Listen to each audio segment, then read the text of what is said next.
Welcome back, everybody, to this amazing podcast. It's the first episode of the year.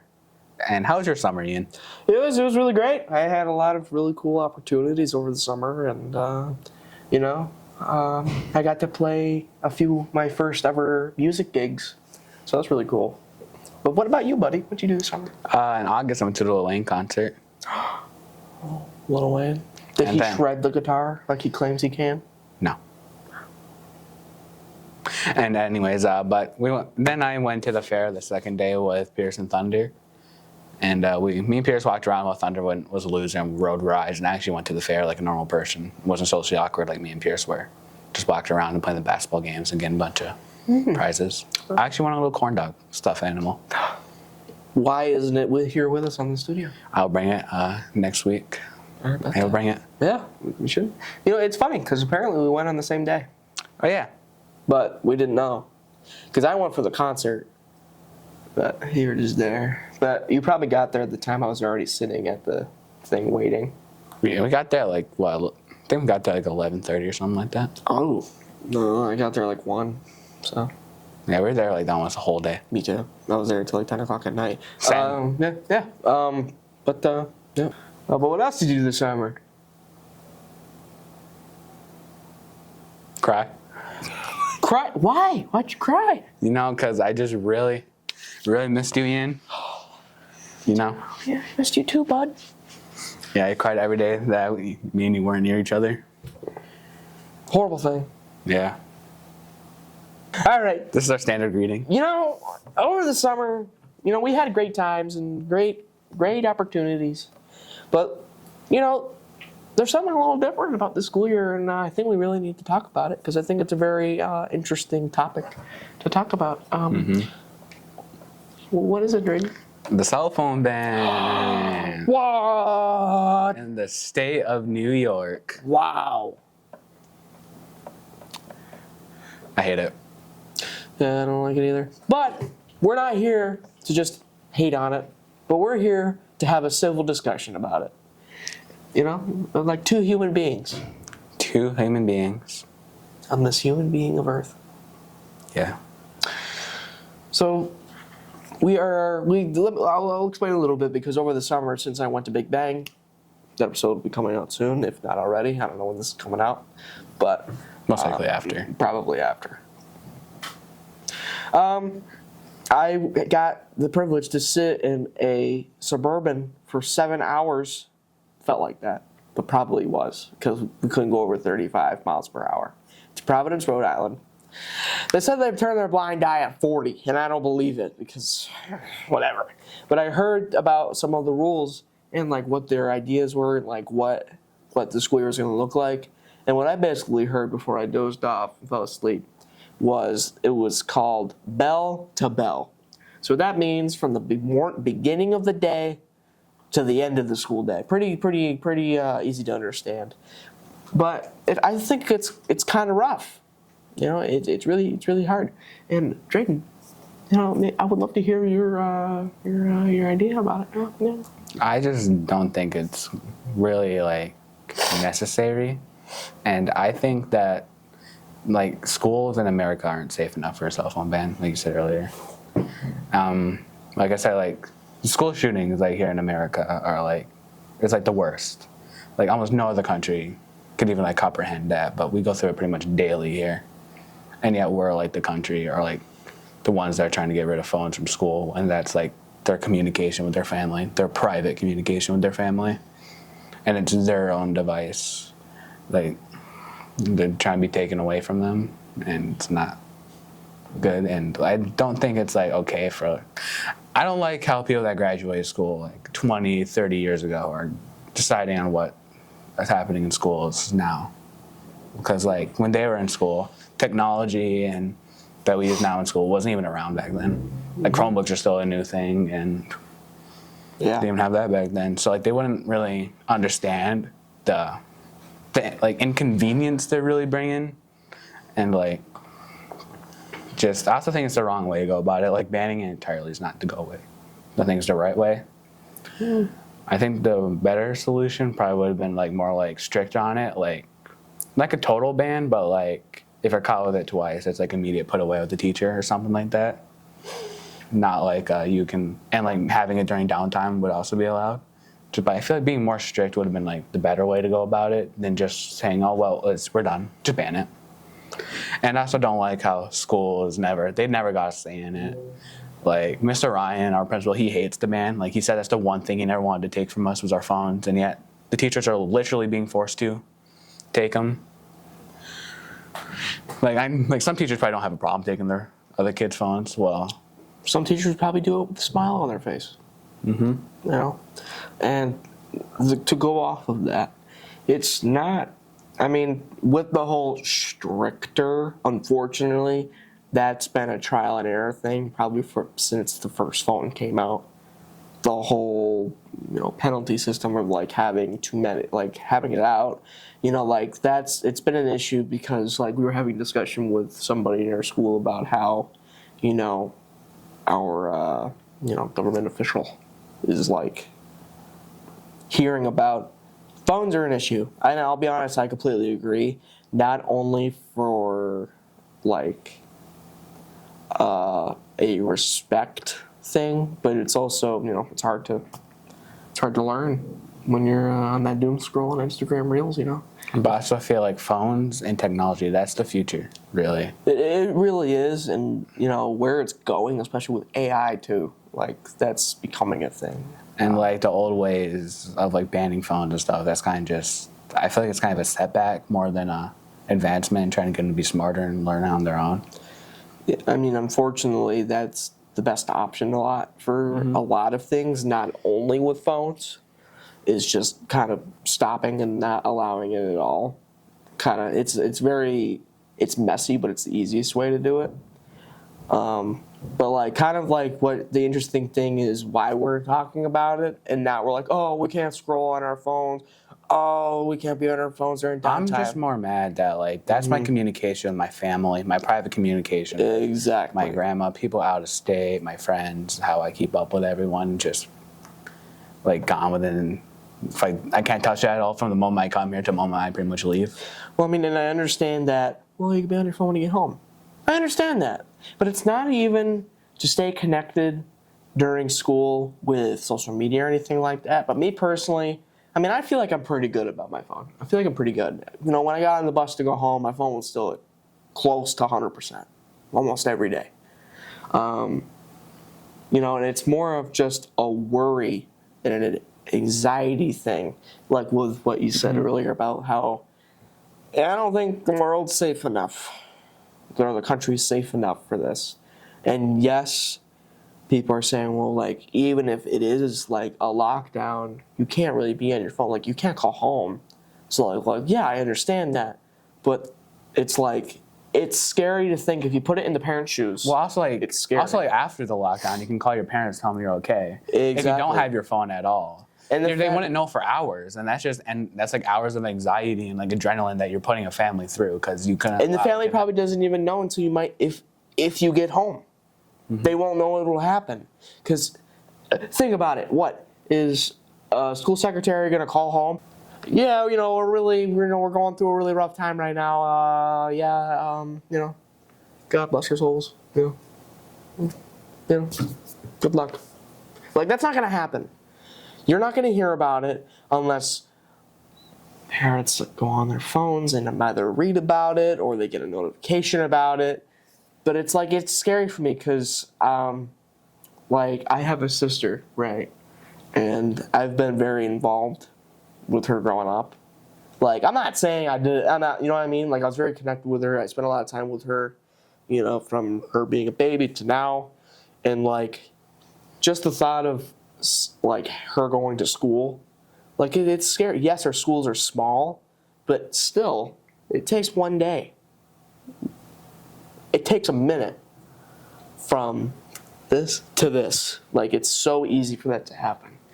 But I mean, yeah, I mean, shoot, I'll go back to beepers if that's the issue. Like I don't know how I could do that, but I'll do it. I'll back to beepers or fax machine. I don't know what you people did back then. I don't know what you did, but no, it's scary. But anyways, I think I also think like for me, one of the most upsetting parts is that they didn't really feel like they considered like other schools or like schools that run off their phones way more than like their traditional school would. Because from what I understand, if they had like any government fund, if they're like a government funded school, they were told you got to ban phones or we're just taking all your funding away. Pretty much what they were all told, and all got pretty much got to follow it, or like they get their funding taken away and potentially shut down if they don't follow this ban. So they'll be forced to do it. And others, and like schools like Big Picture, I feel like they like you can use phones like productively, like signing into Emblaze like we did. Like that was way more convenient, I feel like, for me to pull out my phone and sign into Emblaze. Have to walk all the way back to my classroom, opening up Emblaze and typing it all out. Emblaze or like signing in and out of Emblaze is something I did on my phone. That's productive, which we use Emblaze for at Big Picture to track our internship hours, how long we've been into an internship, and like how we sign into an internship. Like we request internships to Vicky, and she like signs us into them. And like all the time we leave to go in, we sign in real quick, and we come back, we sign out. It's how we track all the hours we use. And we need that to go up to an upper grade, higher grade. So like 101, you need 108 hours. It's actually part of our credit. It's part of it. You need 108 hours of internship in order to move up. Yeah, and I think it's just a lot more convenient just having it on your phone. Because like if you forgot, you could still be in the van and do it. But like if you forgot and you're in the van, well, you're screwed for the whole day. Especially if the school takes your phone. Especially that. You know, it's hard. You know? Because we were told on internship, if you're outside the building, you can have your phone. Anyway, but, you know, it's a good point. Like, with our school, like, we do exhibitions. And what's that E word? Evidence. Oh. Evidence. We need a lot of it. Wow. Well, we need evidence, and there's multiple ways you could communicate your evidence. And the best way to do it is pictures. And it's really hard to take pictures when you don't have your phone. Yes, you can. Yes, teacher, can you take a picture of my project? But that adds on to a teacher's plate, especially if it's like someone like Vicky who already has so much to do. You know, shout out to you, Vicky, real quick. And it's hard. It's hard to do that. Like, what? Am I gonna carry around a camera? No, I'm not gonna do that. Or the pictures on the Chromebooks are so low quality. Dude, when they said you could take a picture with the Chromebook, like, no, you can't.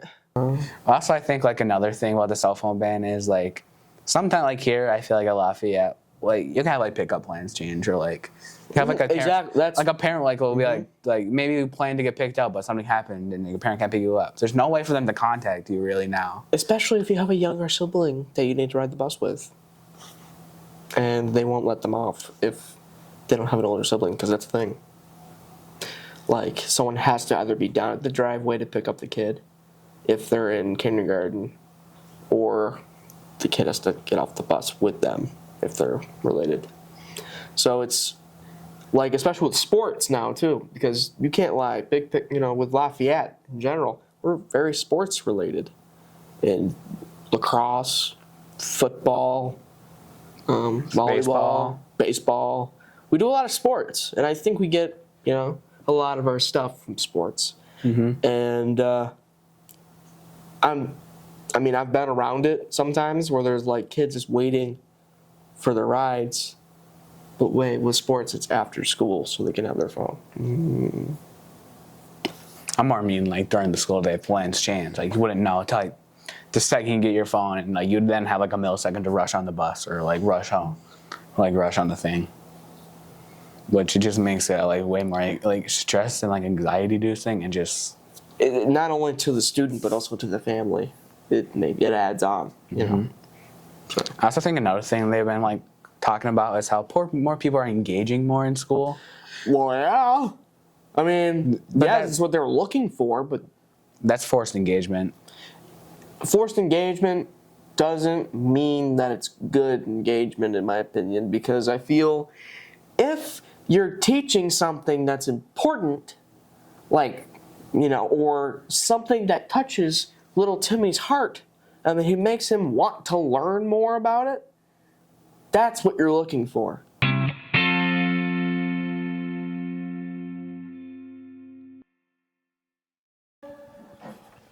I didn't hear a word you said. Ian, are you going to interview me now? He said Ian something something. I said, Ian, are you going to interview me now? Yes, sir.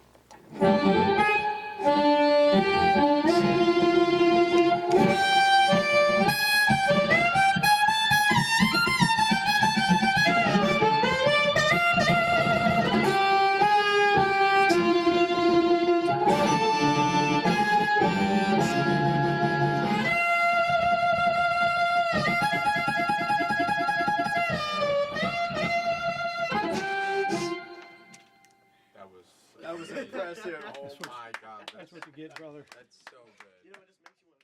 So it would be, what in your crazy mind thought, yeah, this kid might be okay here at my store as well. You mean you? Yeah. Oh, I had a lapse of consciousness, so I agreed to something that I wasn't really thinking about. He signed his life away. That's what he did. So it would basically be, because you were the first internship here for, Yeah, for I the Big Picture did School. them a long time ago with Adam and a couple of other kids, but Adam and you lasted the longest. Adam was 10, 15 years ago, I think. Long time. It was only like 2. Yeah. Wow.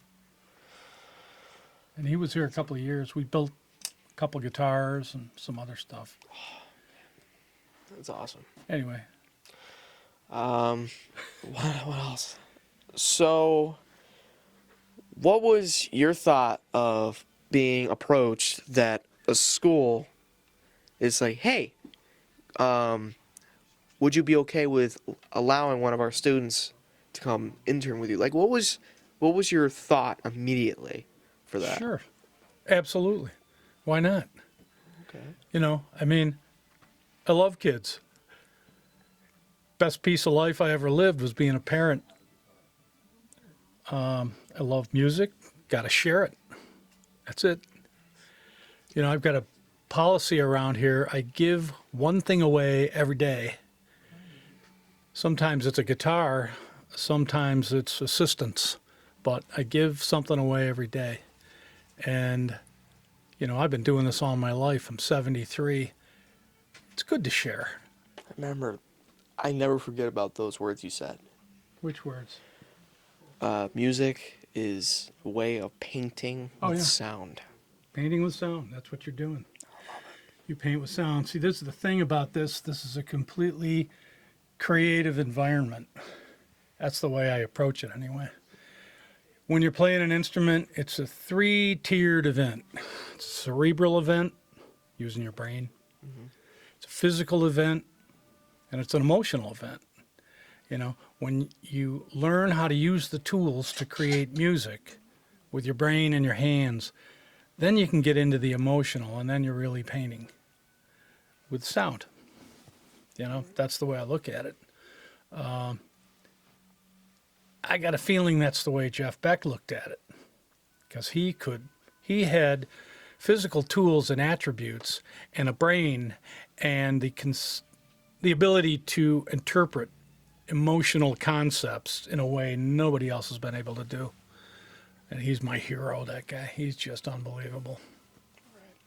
So there's that. So I believe, how many years have you been running this store? This store, this is my 30th year. I had another store before this called the Bebop Shop in Liverpool for almost 10. And I've worked at 4 other music stores. So on and off all my life, I've either worked in music stores and played music, or played music and worked in music stores for the most part. Now, I've always been curious about this since interning with you.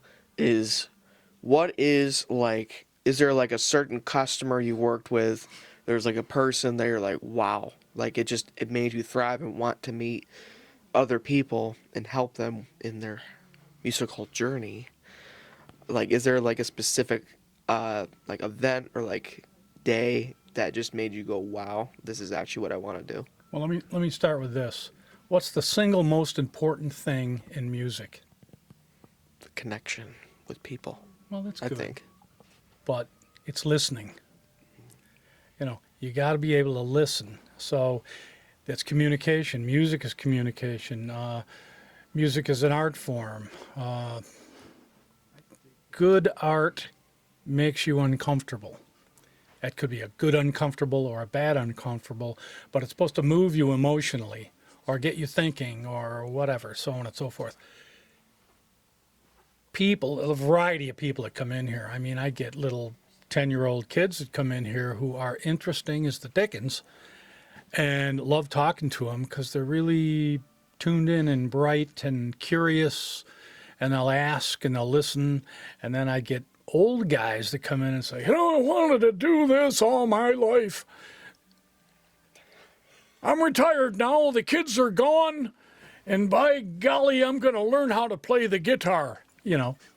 Guy's got a dream, He's an old dude, but he still wants to play, so he's going to listen, he's going to think, he's going to practice, work at it. He's almost as much fun. And then there's everybody in between. But that's the beauty of this. I run into all different kinds of people every day. That's why I'm probably never going to retire, because it's too much fun. It is. That says something. Yeah. I've been here 30 years. It feels like 5. So it's not drudgery, believe me. It's a good time. Right. I don't know if I answered your question, but That answered my question. That's what you got. That what I got is what I wanted. Okay. See, with me, because I've been doing music not for that long. Okay, I mingled with it when I was 7, but So not 30 years.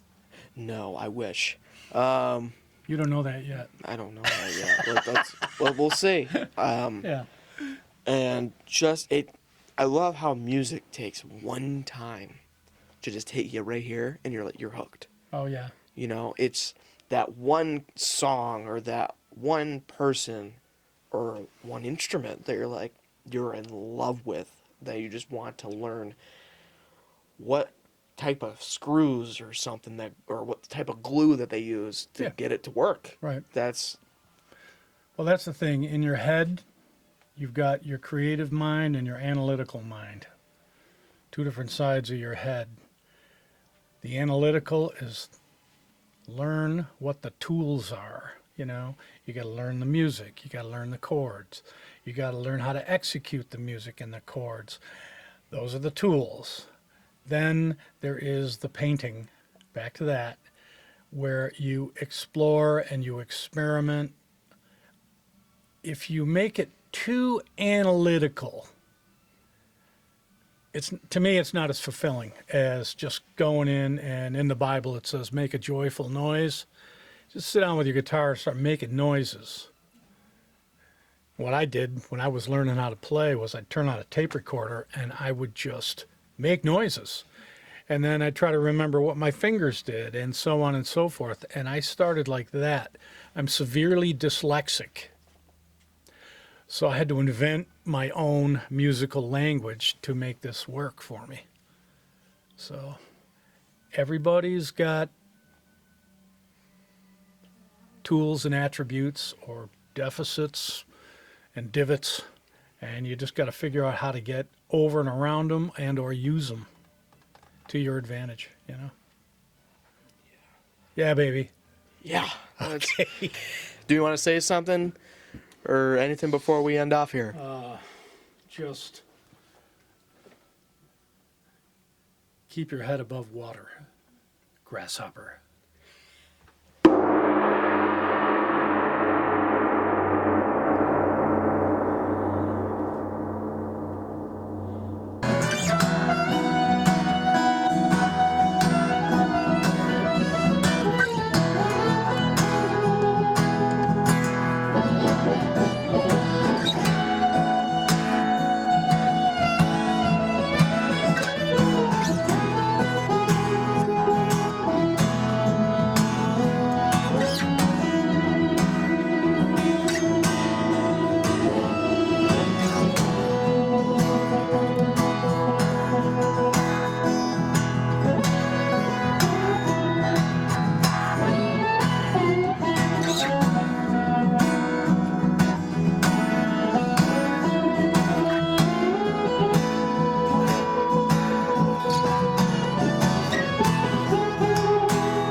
Yeah, baby.